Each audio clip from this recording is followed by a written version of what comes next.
right. So hello, everybody. This is the Oracle panel.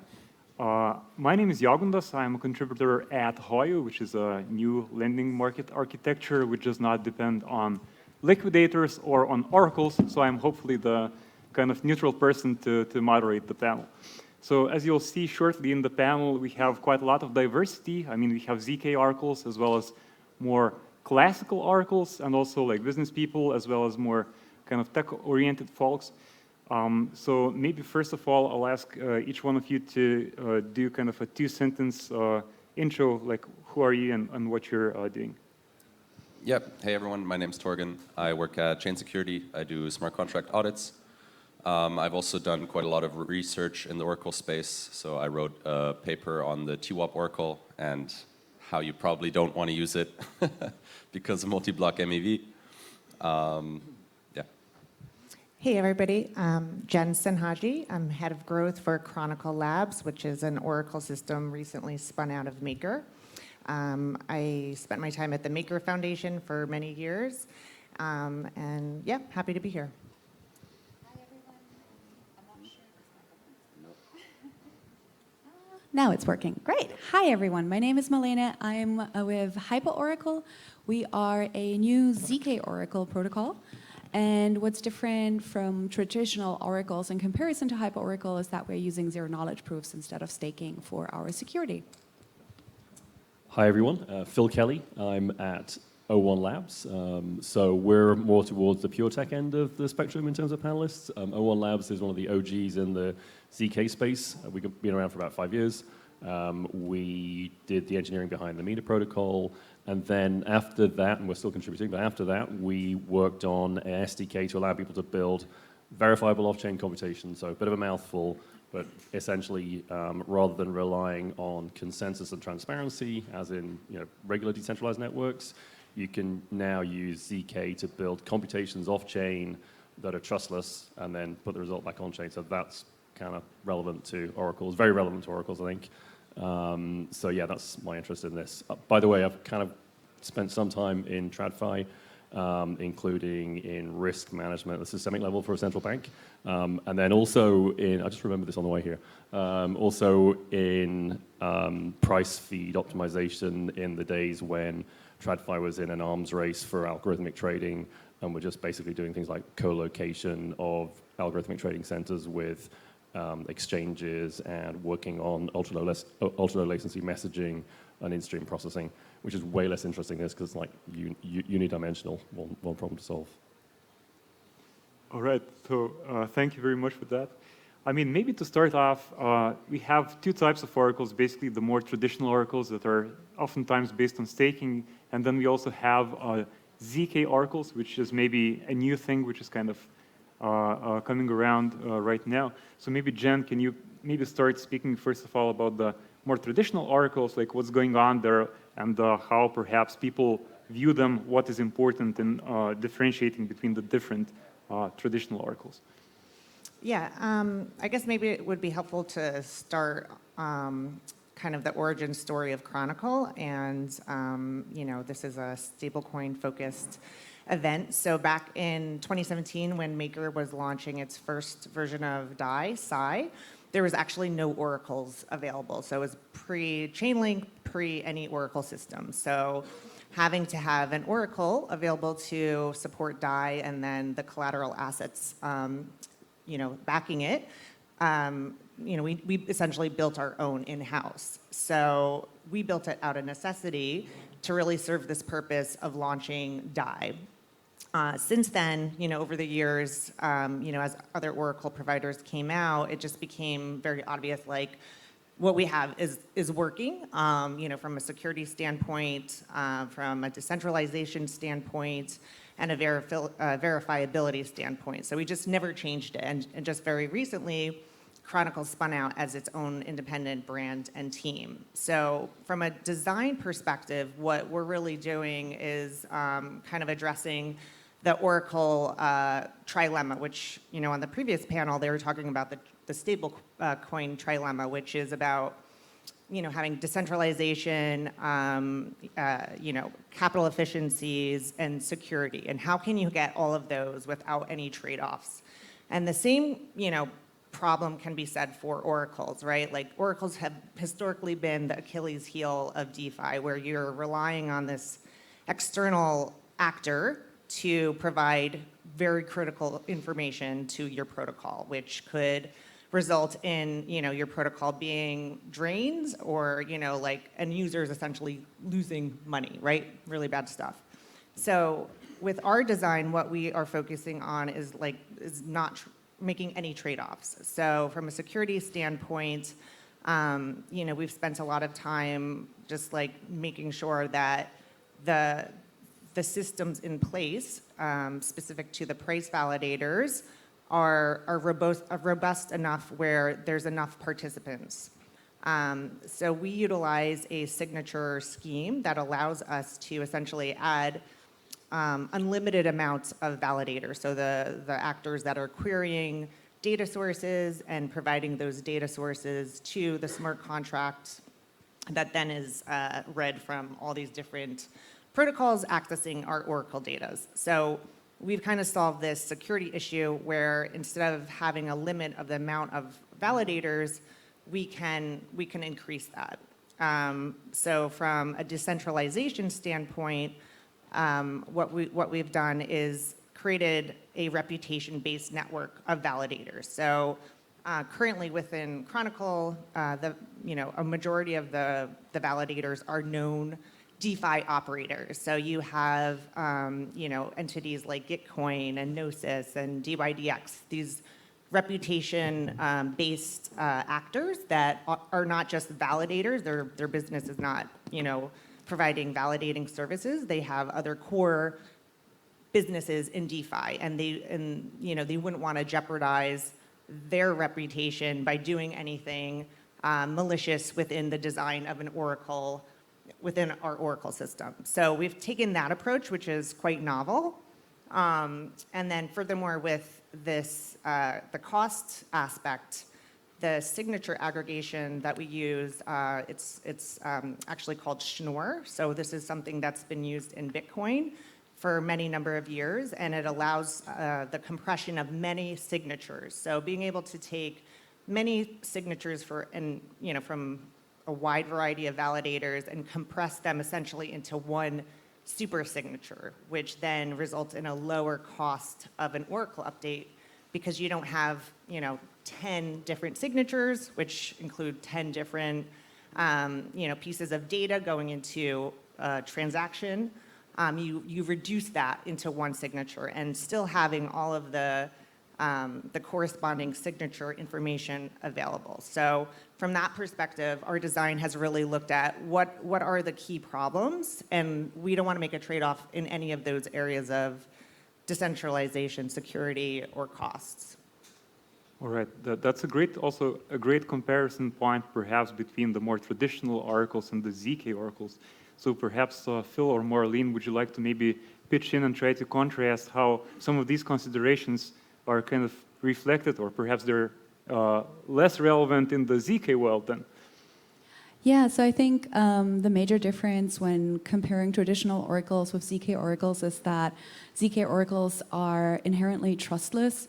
So because there is no staking mechanism involved, even if you were saying you have onboarded trusted parties, and I would not assume that DYDX or any of the other parties that have joined would go against the oracle and try to betray it.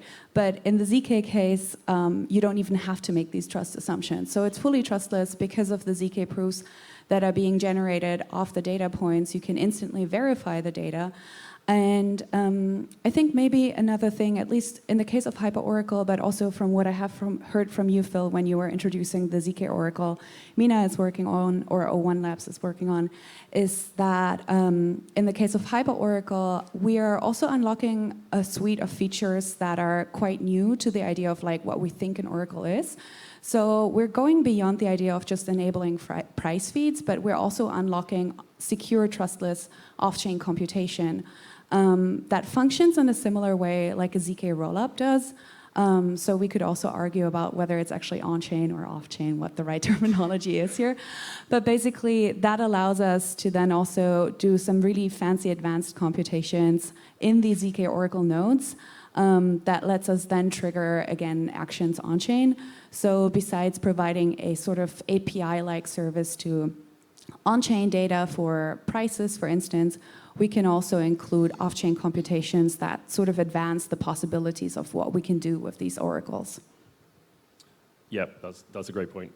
So just for clarification, by the way, we're a tech provider, so we're not working directly on an oracle ourselves, but we're partnering with really anybody who wants to add ZK and verifiable off-chain computation to their oracle products. So I think we announced a partnership with DIA, about DIA Data about a year ago, and more recently with Teller, Nick, who was on stage recently.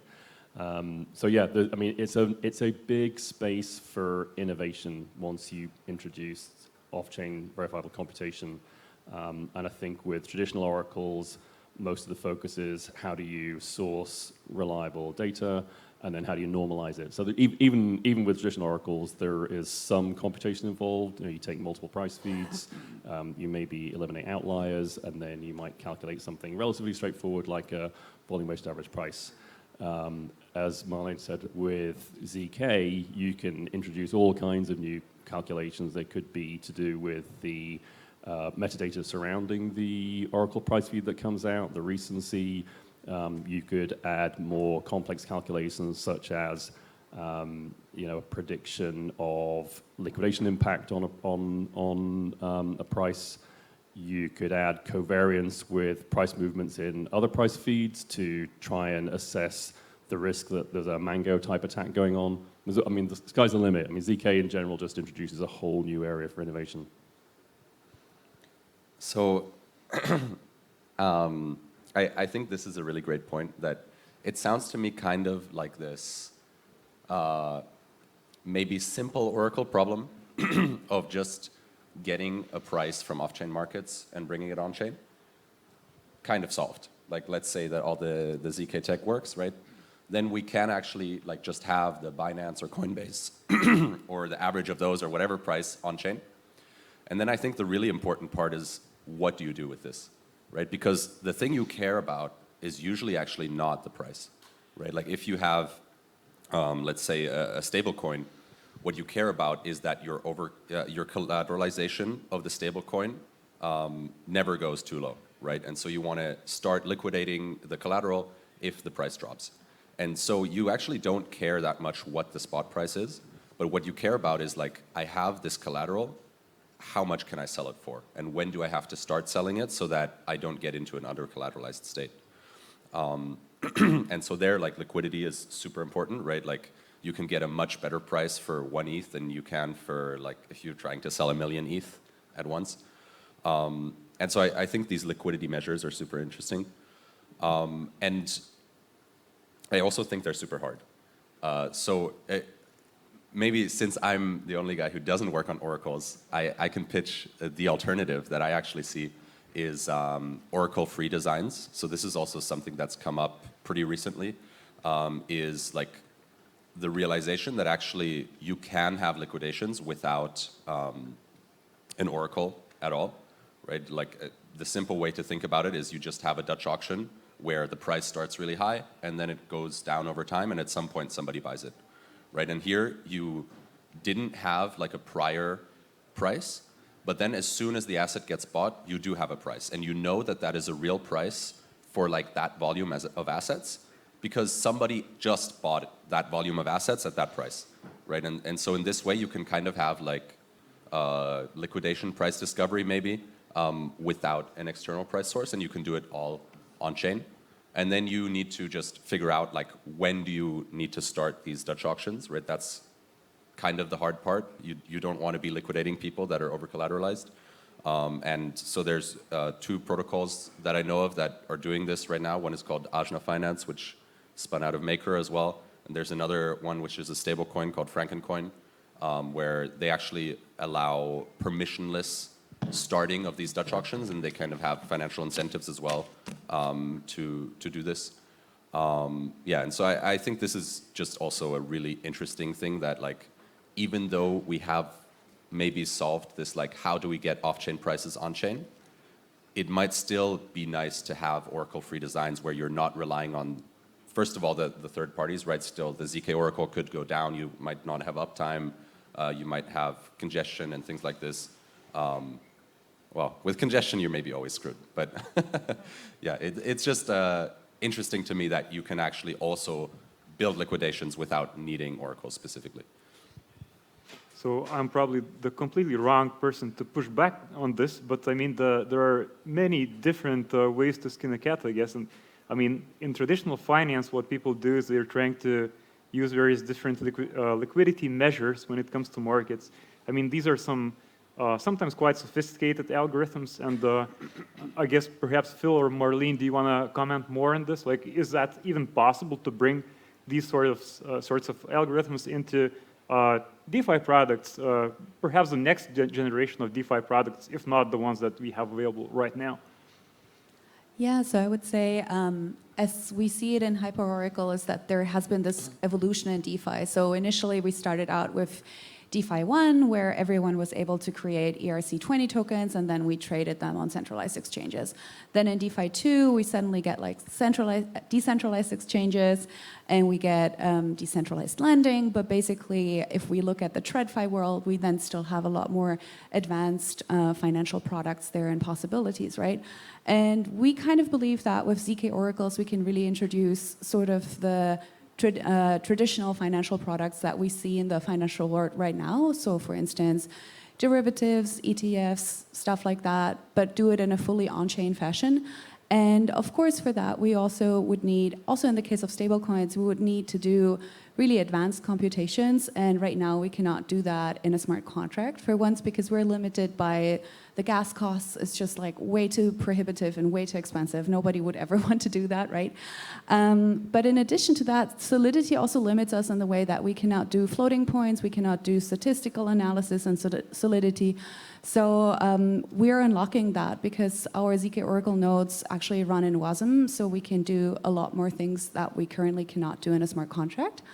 And in addition to that, we're also experimenting now with something new that we call OPML, which is optimistic machine learning inside the Oracle nodes. So you could have a machine learning model or an algorithm that would help you with making decisions of like whether to like sell or buy something, whether to liquidate a position. And I think it's going to be really, really exciting to see what people are going to be building with that going forward. And I think we're like really just at the beginning of like DeFi 3.0, so to say. And yeah, do you want to add something to that in case of like how you guys are working with that? I mean, I'd just say that in general, I mean, you know, TradFi and you know the major market trading is a extremely sophisticated math-heavy space, and the only thing that I think has stopped that same approach being applied to crypto and to crypto oracles is the challenges we've had with putting large calculations on chain and gas costs and latency. And that's what ZK, off-chain verifiable computation, unlocks. So I would expect there to be, you know, an explosion of the application of complex and sophisticated math to oracleization.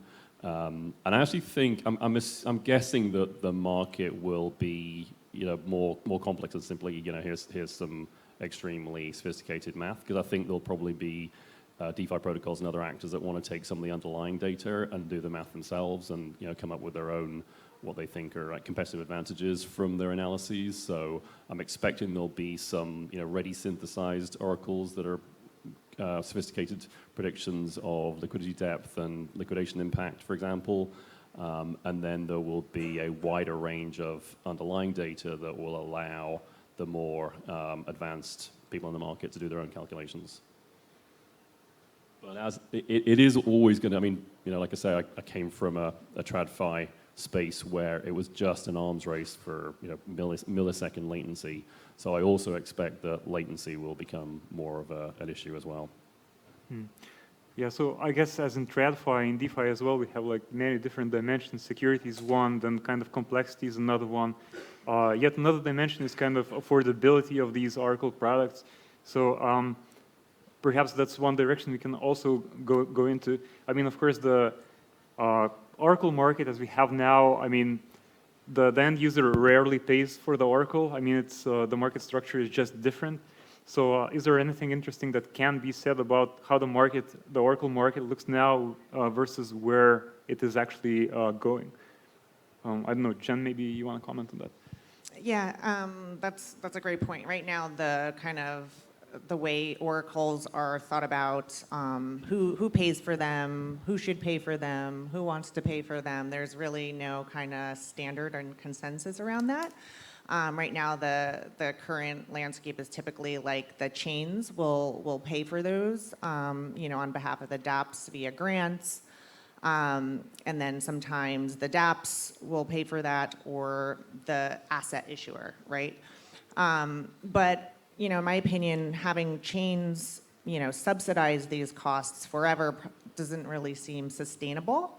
So I think long term, when that cost is given back to the dApp operators, or the dApp operators say, hey, I'm going to pass this to the user, the costs are going to become like really, really, really critical, right? And so there could be a situation where, the transaction of the oracles are kind of embedded in the actual building blocks within the chain. I know there's some experimentation or thinking around that with these super chains and having an oracle as part of like the, just kind of the SDK or the CDK of the chain, where it's built in and oracles are just fed with each block.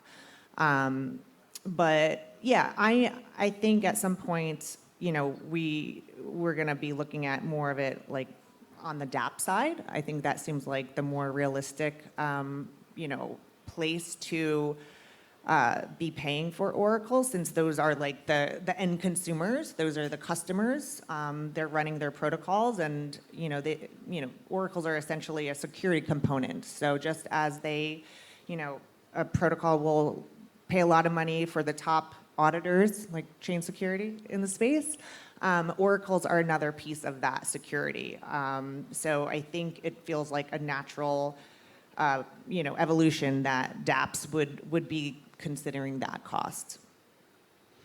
So Torgen, do you want to pick up on that? I mean, how would you see the end user security impacted by oracles? I mean, does the oracle have to be enshrined into some special part of the infrastructure of a particular chain, given like that these multi-chain multi-block attacks are possible, say after Ethereum switched to POS? Anything interesting there? Yeah, I mean, for the multi-block attacks, it's those are mostly specific to like on-chain markets. So basically, if you're getting your price from an on-chain market, like let's say Uniswap, then an easy way to manipulate the oracle is you just manipulate the market, right? Like this is kind of inherent to every oracle, is it can only tell you the market price. So if you can actually change the market price, then you have a problem. And here you're talking about, say, like a Uni V2 kind of TWAP sort of oracle, not an external oracle, right? No, it could be anyone, right? Like if you're using your perfect ZK oracle that actually always guarantees you that it gives you the market price, right? But then somebody can just push the price on all markets plus 100%, then the oracle will tell you plus 100%, right? So this is a fundamental limitation. I think usually the reason you assume this doesn't happen is because there would be arbitrage opportunities kind of, at least between markets, but also like if people realize that it is a manipulation, they would just start selling into it as fast as they can. So the special thing about the multi-block attacks is that in Uniswap, the oracle always records the prices at the end of each block. And so this should help you in terms of arbitrage, that like if the attacker brings the price to a wrong price at the end of the block, then at the beginning of the next block, there will be a bunch of MEV bots that like all try to ARP him down, right? And then basically any profit from arbitrage that the bots make is a loss to the attacker. And then but the special thing is that if you have these multi-block attacks, which means that the attacker could be the block proposer, right? So in Ethereum, the block proposers, they're always chosen ahead of time. And so you can know, like if you have stake, like, oh, I will be proposing a block in like 5 minutes, right? And then you can just do your attack exactly at that moment where in the block before the one that you're proposing, you increase the price by a lot on Uniswap, and then in the next block, somebody should come and arbitrage you, but because you are the block proposer, you can actually choose the order of transactions, right? And so you just put your own transaction first, and you like arbitrage yourself, right? Which means that you don't have any loss from this manipulation. And then you put all the other MEV bots after you, right? And so they can't take your money, kind of. And so this is a specific case where you can like avoid this arbitrage loss from market manipulation. I do think that it is actually super important to consider market manipulation in all of these Oracle designs, right? Like if you're using some illiquid coin, you know, like some Oracle, some lending markets allow their own token as collateral. It's almost always a terrible idea because those governance tokens, they will not be very liquid, right? And so the amount of money that it takes to manipulate the entire market, there have actually been attacks like this in the past. The amount of money that it takes to move the entire market is just not that high, and there's also just not that many market participants that will notice that this is like a manipulation versus normal market movements. You really can't tell from the outside, right? And so then you can just push up the price of that collateral for like a fraction of the cost of the TVL of the protocol, right? And then if you can just go drain the protocol afterwards because you have bad collateral, you know, it's a profitable attack. So I think no matter how good our Oracle solutions get, like you always need to take liquidity into consideration, and you always need to make sure that any asset that you use as a collateral asset is highly liquid, and that, you know, the market cannot be moved by a single entity, and then you have to assume like how much money does your attacker have and how much is at stake.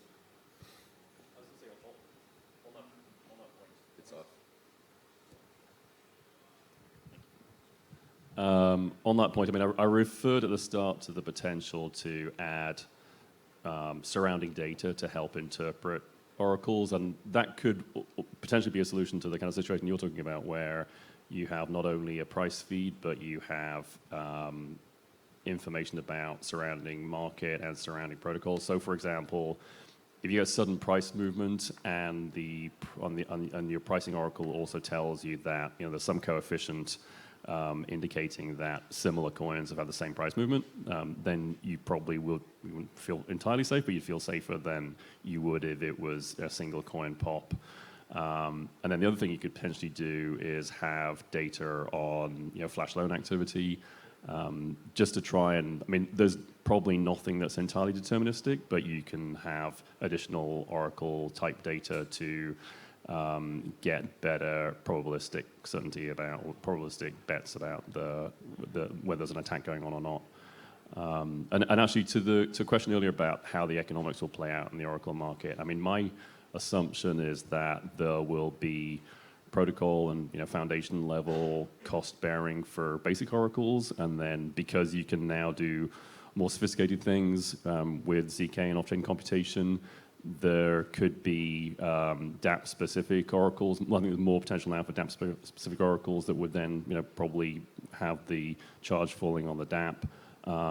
And then there'll also be, you know, a wider range of data feeds that the DApp could themselves turn into, you know, some kind of internal oracle, which is... So just to understand this better, would you say that it's very likely that these dApps, the dApp teams, the DAOs, would roll their own kind of, they would have their own oracle, which would only kind of produce the data that's relevant to that particular dApp, and they would not play like any external oracle provider in that case? Well, I guess it depends on you. We're probably going to get into some definitional stuff on, like, you know, what's an oracle. But certainly, I mean, the way that I've been talking about taking a wider range of underlying information and then potentially composing it into some additional statement. I mean, with ZK used to be very difficult to use, certainly when building off-chain computation, and now it's not. There have been huge breakthroughs in the last couple of years. So we've had people, like I say, we're working with Teller and Diodata, and they have had, our partners in general have been able to stand up, you know, basic POCs in like the 20 to 30 hour range. So it's now practical to build these off-chain verifiable computations, and that means that, yeah, individual actors can. I mean, they still have to have extremely trusted data going in, because there's no point in verifying computation if it's verifying a computation on garbage. But as long as you've got verifiable data coming in, which is why oracles are still, basic underlying oracles are still incredibly important, then yeah, individual actors can turn those into derivative statements. Anything to add from any others? Or? I mean, yeah, I think these are like fascinating areas that can be like improvements for oracles, but at the same time, like, as a non-developer, right? Like when we start adding in like, ZK math and like more kind of complex pieces to ultimately know if we can trust an oracle, like it kind of moves us farther away from the whole like basis of like DeFi, right? And to me, that is like transparency and verifiability. Just like DAI is a stable coin, the thing that makes it so unique and the thing that has made it so resilient is that anybody anywhere with a internet connection could look at all times and see what is the value backing it, what are their collaterals backing it, and you don't have to be like a developer to see that. You can just say, okay, this is the value of it, and these are the things backing it. Great, I have some sense that I can trust this, I want to use it. I think similarly, like we need to take that approach with oracles because one of the main criticisms has been that they are these black boxes, right? And that unless you are some developer, you can't really look at the supply chain of how a price was derived. So I think, while it's like amazing to be able to utilize this like math, right? It's important to do it in a way where like verifiability isn't removed, because then again, we're just like, a lot of people are operating in the dark, right? We just assume the math is correct or the proofs are correct, but how can we actually know that without having that verifiability? Yeah, can I just respond to that? So, and this is a clarification we have to make quite a lot in the ZK space because ZK gets conflated, and I do this, with privacy. So it sort of implies that ZK is a black box.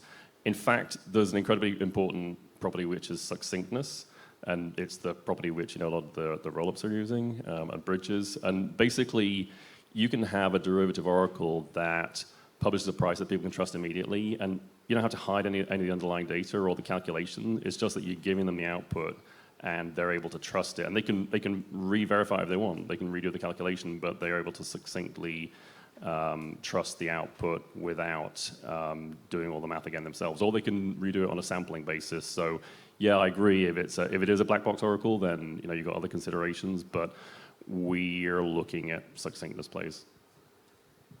Yeah, maybe one other thing to add. In the case of the hyperoracle ZK oracle nodes, basically what happens is you would define like a custom logic in what we call a ZK graph. Then you run that, or that is being run then inside the ZK oracle node. And then the result of that is being put on chain, and then you verify in a smart contract whether that computation has actually achieved the result you wanted it to achieve. And if that computation is faulty, then it will actually not trigger any subsequent actions on chain. So there is definitely some kind of primitive built in that will prevent anything from happening without you wanting that to happen. And I think that's the whole point of using a ZK oracle, is that it will only trigger actions. It's basically what we would also call intents, right? So only if that is being upheld, then the action will actually get triggered, and otherwise nothing happens. So I think, sure, even if an end user might not be able to inspect that, if an end user is requesting, okay, I only want to make that trade if the price is at X level, then this intent will actually be hold up on. Whereas in the case of another oracle, like a traditional oracle, actually you don't have these kind of security primitives that you do not have built-in intents, for instance, right? So I guess this means that we have to really kind of educate the user base, because what transparency and verifiability means for a traditional oracle, it's not the same thing as what people on the ZK side talk about. And both have advantages and disadvantages, I guess. So since we have around like 5 minutes left, is there anything else that you guys would like to touch upon, perhaps? So maybe just to finish this conversation real quick, all of blockchain only works because digital signatures work. right? And like 99.9% of people don't know the math behind digital signatures. We just know that it works, right? And so I guess with CK, it's the same thing. Of course, you do need to be still transparent and say like, hey, this is exactly the things that our CK circuit is enforcing, and then you have like, maybe an external audit that confirms that this is exactly the case and things like this. But yeah, I agree that transparency is super important, and not just in terms of like data sources and things like this, but also the exact post-processing that you do, such as like taking the volume weighted average or whatever. And this is actually one of my biggest criticisms of Chainlink, is that sure, they have this huge white paper of like how they get the data from the different nodes and then aggregate it and put it on chain. And all of that is very transparent, but you have no idea what the nodes are doing, right? The nodes really are black boxes. And I think that that's not good at all. Like, you cannot really model attacks, right? That's like what I do all day, is I try to figure out like, okay, how can I attack this system? And if it's a black box, I just can't, right? And the only way you can really do it is you can try, but this is like security by obscurity, right? This is not what we want. We want open source. We want, actual hardening. Hardening is the idea that like, if something has existed for a long time and it has been open source, then it's better than if it's new. Because probably there have been a lot of people that have looked at it, they have tried to break it, and if it was breakable, then it would have been broken by now, right? This is why, like, for a new contract, I can never tell you that it's guaranteed to be safe. For something that's like Uniswap v2, there's a very, very high probability that there's no bugs in the Uniswap v2 contract, right? Because it's been live for like so many years with so many billions of dollars in it, and fully open source, very small amount of code, right? I think it's like 300 lines of code or something. So if there was a bug in those 300 lines of code, like the chance that somebody had found it so far is very high. Whereas if it had been a black box, we would have no idea. Like, maybe we just got lucky in that case that it hasn't been broken. Excellent. That's a very upbeat note to finish on, I think. So we have 3 minutes left, so I would like to maybe open us to questions from the audience. I think we have time for maybe 1 or 2 questions, perhaps. There's a question there. Well, you can try to scream. I'll try to repeat the question then.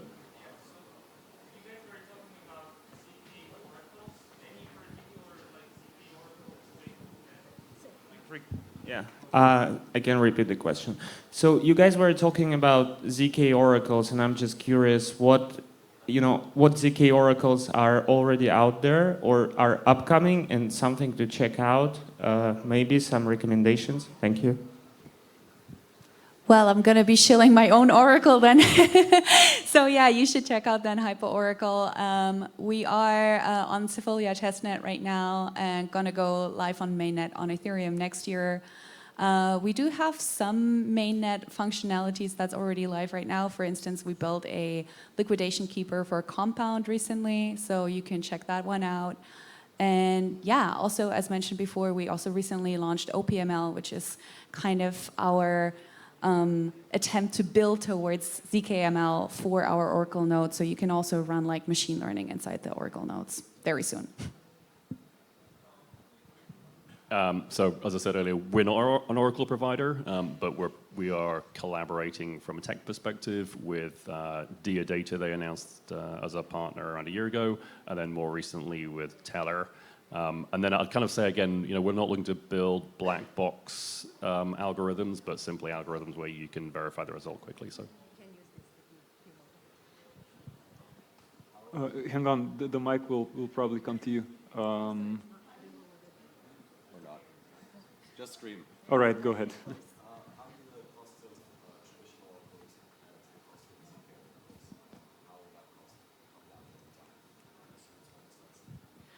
Yeah, that's a good question. So the question was sorry, like, go ahead. You repeat it. Yeah. yeah, how do the costs compare for traditional oracles in comparison for ZK oracles? So I think it really depends on the use case we're looking at right now.